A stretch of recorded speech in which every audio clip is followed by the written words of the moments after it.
Welcome to another episode of Regulatory Oversight, a podcast dedicated to delivering expert analysis on the latest developments shaping the regulatory landscape. I'm one of your hosts, Ashley Taylor, the co-leader of our firm's nationally recognized State Attorneys General practice and a member of our Regulatory Investigation, Strategy, and Enforcement, or RISE, practice group. This podcast highlights insights from members of our practice group, as well as guest commentary from industry leaders, regulatory specialists, and current and former government officials. Our team is committed to bringing you valuable perspectives, in-depth analysis, and practical advice from some of the foremost authorities in the field today. Before we begin, I want to encourage all of our listeners to visit and subscribe to our blog at regulatoryoversight.com to stay current on the latest in regulatory news. Today, we are continuing our multipart series on artificial intelligence and our discussion with Gurkan and Andrew Coles from Resolution Economics. In this episode, we'll focus on how AI is actually being regulated today and what practical steps companies should be taking now to manage AI-related legal and operational risk. And as a reminder, Gurkan is the director at Resolution Economics in Washington, D.C., where he leads advanced data analytics and compliance assessments in high-stakes matters and advises clients on AI governance and the risk of automated decision tools. Andrew is also a partner at Resolution Economics, a CPA and certified fraud examiner with extensive experience in forensic accounting, investigations, and global compliance. Gurkan and Andrew, thank you both for joining me again today.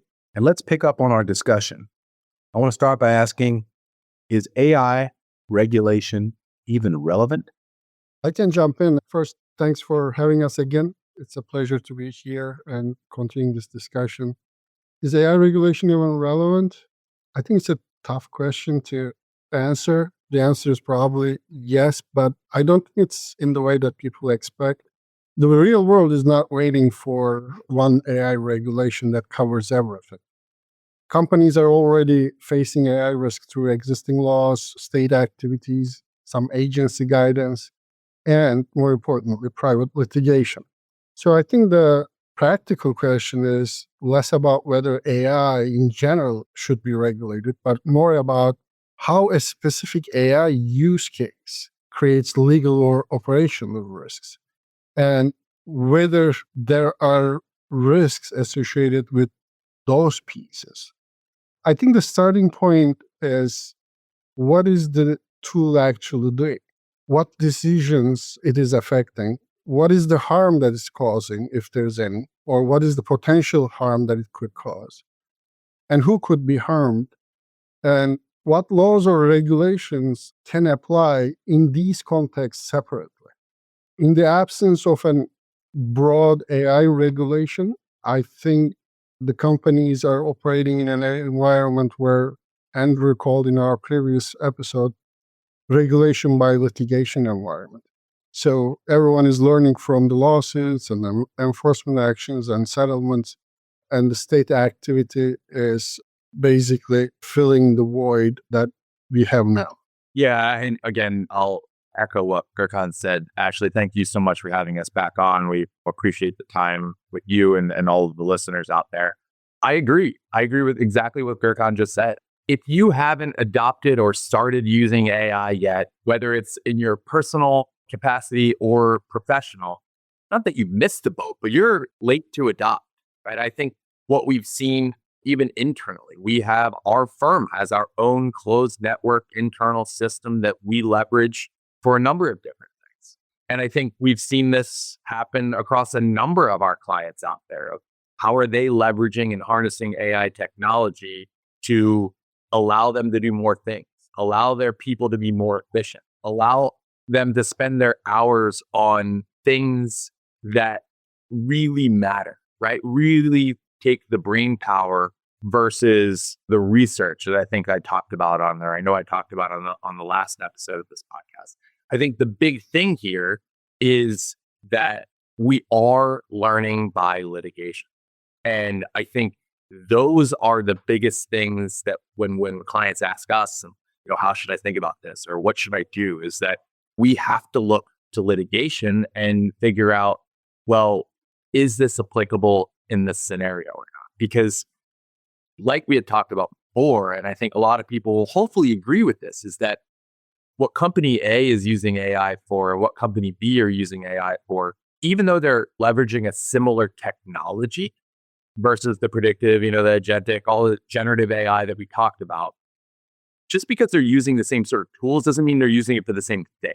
And those things, whether it's labor and employment or looking for fraud or reviewing applications, the results are different. The data is different. How it works is different. And I think it will, at this point in time, we're going to be hard pressed to find a regulation that encompasses all of it, other than the applicability of current laws, as well as what case law is telling us about what we should think about in these cases. I can give a very concrete example of the importance of the use case.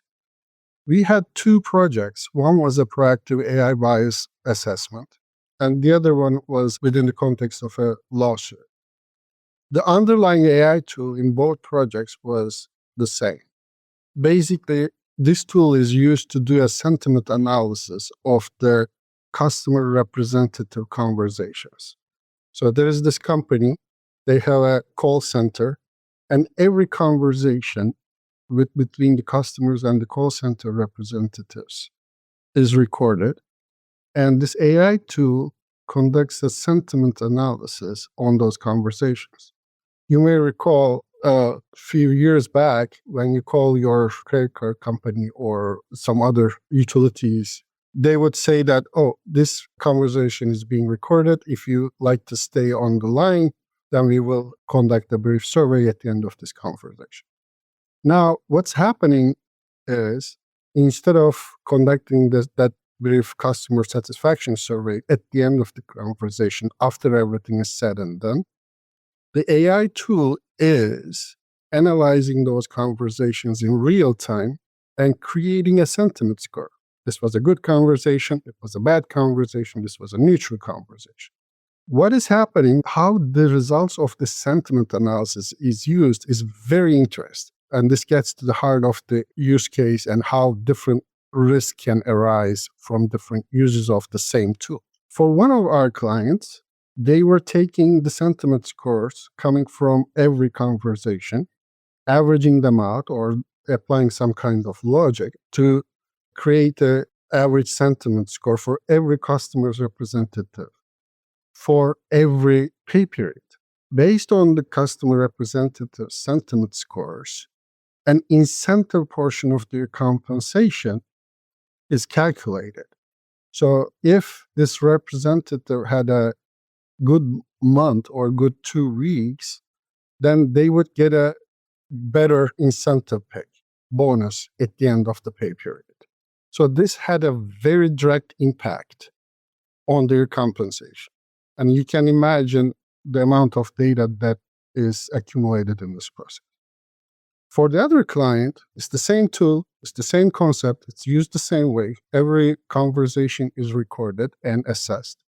The other client, they didn't use the sentiment scores for each pay period. Instead, they calculated the average or some kind of weighted average of the sentiment scores for the entire quarter or for the entire year, and the sentiment score is fed into their performance assessment system. Every year, these employees would get a performance rating. Part of their performance rating, among many other things, is their sentiment score throughout the quarter or throughout the year. So in this instance, the impact of the tool is very indirect. It still may impact the employee's pay at the end of the year, but in a very indirect way. And we don't know, it's not easy to figure out whether that impact is even material. Is it even changing the incentive portion of their annual pay? So what I wanted to highlight with these examples is the use cases, the way the tool is used different, the period is different, the data behind is different, and its impact is different. Because of all this, the risks associated with the use is quite different. Every instance of an AI tool is going to pose different risks. So we always caution our clients, don't take comfort in seeing a bias audit of the tool that was done using someone else's data. Let's see how you are going to use it. Let's see what kind of data that you are going to use it for, and let's see what the results are for that specific use case that you will have at the end of the day.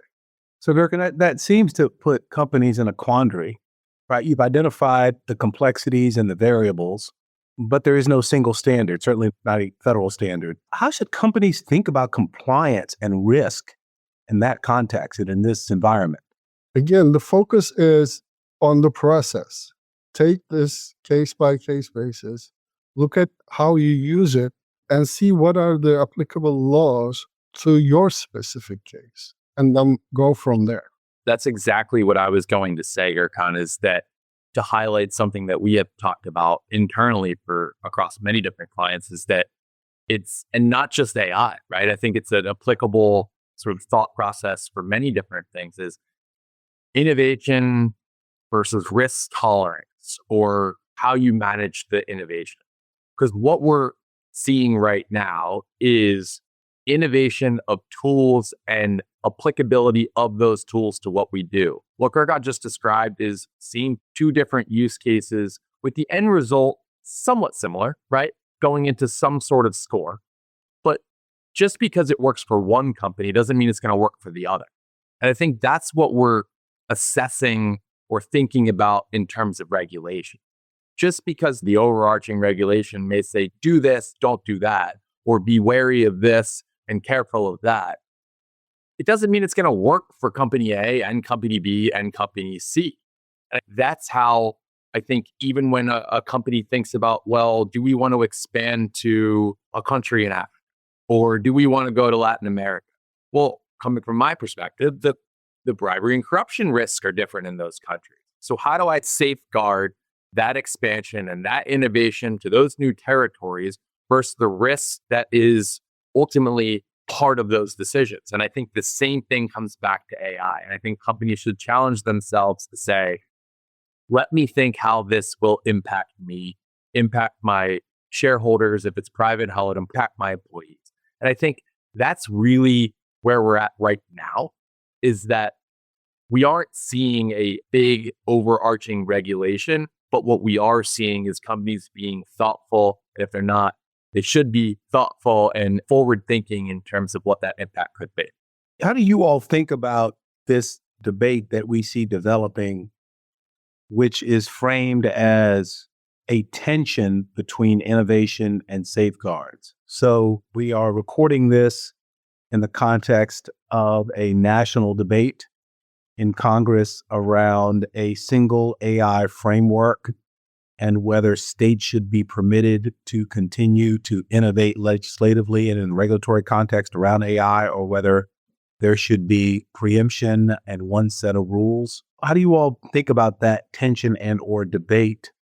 Is that a real tension? Is it an either or proposition? I don't think it's either or. I think it's finding the happy medium. No matter what field of work you're in, if you go to a conference today, there are going to be probably one, but most likely more than one section that talks about AI. I think everyone has it top of mind for two reasons. One is that a lot of us are very creative and innovative, and we want to figure out ways to use it. But two, we are concerned about how it is used and the perception of what data is being stored. Wait, you're recording our conversations and using it to impact someone's pay? I think if we're struggling and if there is a debate, I think it's a good one in the sense that we don't want to burden, or I don't think the government, the regulators want to burden people with, you shouldn't be doing this, right? I think we're looking for, and what we'd like the government to help us with, is that we should be using these tools to innovate. But companies should be thoughtful in figuring out, well, can we innovate carefully so that we aren't stepping into these gray areas without thinking about the risks and the impact that it could have on our stakeholders. If I can chime in on this, the Senate's draft AI framework from, I think it was last week, it focuses on certain areas, but I think one of the last items in that framework is preemption of the state AI laws. The focus there is to make sure that the state level laws do not hinder the innovation or the development of the AI tools. That's great. We all agree that we need to make sure that we are competitive and we are making the best tools out there. But at the same time, the existing laws are still there. Non-AI related laws are still there. Non-discrimination laws are in the books at the federal level. The privacy laws at the federal and state level, they are still there. So even this new framework focuses on make sure that the AI tools are competitive globally. We need to keep in mind that the existing laws are still there, regardless of it's AI or human making a decision.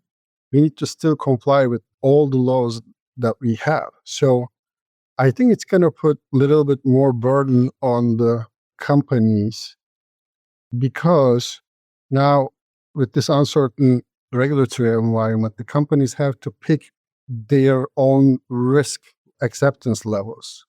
And based on that, based on where they operate, how they operate, what kind of tools that they use, they need to pick and choose a many of regulatory decisions along the way. So I think until we have more guidance moving forward, it will be a little bit burdensome on the organizations using the AI tools to decide how much risk they're going to accept and how they are going to comply with whatever is out there at the moment.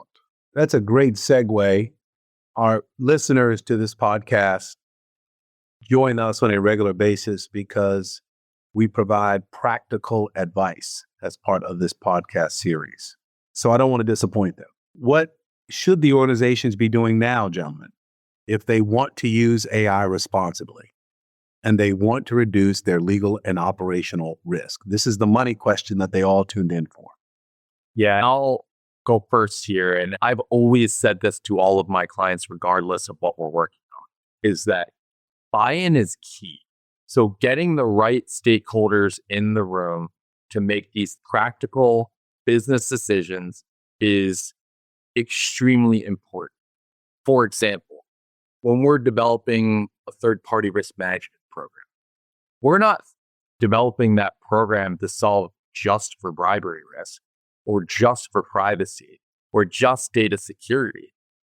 We're doing it to solve for a myriad of risks that impact the organization. The same thing goes for AI and responsible use of AI, is that it doesn't just impact one department, but there's legal implications. There's personnel implications for HR. There's IT implications. There's compliance implications. So when we're making these decisions and companies are making these decisions, and hopefully we're helping them make those decisions, it's bringing the entire stakeholder team together to ensure that we are thinking through what that risk is, how we're safeguarding that risk, but also going back to the previous question, that's allowing us to innovate and provide value to not only our internal team, but our customers and our clients, so on and so forth. I think that's a really big thing that often gets overlooked, right? Because if you're like, oh, well, we have the right people in the room, but do you? I think that's the real question that you need to ask yourself. And the other big thing that I will say, and then Gurkan, I'll turn it over to you because I think you have some really good ones here, is that just because you outsource something doesn't mean that the risk is gone, right? It's that ultimately you are still going to be responsible for what you're putting out. So if you're using this AI tool, an enterprise risk tool, and you don't know what's going on inside that tool, that black box that we talk about, doesn't matter. It's ultimately your responsibility to your stakeholders to understand what's happening. You can't outsource that responsibility. And I think that's a big thing that when you're talking about these innovative solutions or potential AI rollouts with your stakeholder team is what is our risk? What are we outsourcing? And how is that risk being managed? Let me pick up on that, Andrew, actually. So if you can't explain why the AI made a decision, you cannot defend it in the court. So to understand and to explain how the decisions are made, we need to look at the entire process, not just what goes into an AI tool or what comes out of the AI tool. Especially with the advent of the agentic AI, I think the importance of looking at the entire process is more critical than ever. Agentic AI tools are communicating with each other. They're communicating with your existing tools. They're communicating with non-AI tools. So understanding how all these come together will be very critical in case there is a complaint about the process. Another thing is, going back to our discussion earlier on the use case, it is not enough to analyze or look at how AI is making a decision. It is important to look at the entire process and how AI is integrated into that entire process so that we can see whatever the problem is, whether it's coming from the AI or it's coming from some other parts of that process. So it is critical to look at the big picture first, understand how AI comes into play, how it is used, and distinguish between the AI components and non-AI components. That's going to help us to find what exactly is going on, what the problem is, but also it's going to help us to address any issues that we might find. Gurkan and Andrew, I want to thank you all for that practical advice to close out this session. I think that's all we have time for today. So again, I want to thank our listeners for joining us for these 2 episodes, and to thank you all again for joining us as our resident experts. Remember to subscribe to this podcast via Apple Podcasts, Google Play, Stitcher, or whatever platform you use. And we look forward to having you join us next time. Copyright Troutman Pepperlock, LLP. These recorded materials are designed for educational purposes only. This podcast is not legal advice and does not create an attorney-client relationship. The views and opinions expressed in this podcast are solely those of the individual participants. Troutman does not make any representations or warranties, expressed or implied, regarding the contents of this podcast. Information on previous case results does not guarantee a similar future result. Users of this podcast may save and use the podcast only for personal or other non-commercial educational purposes. No other use, including without limitation, reproduction, retransmission, or editing of this podcast may be made without the prior written permission of Troutman Pepperlock. If you have any questions, please contact us at troutman.com.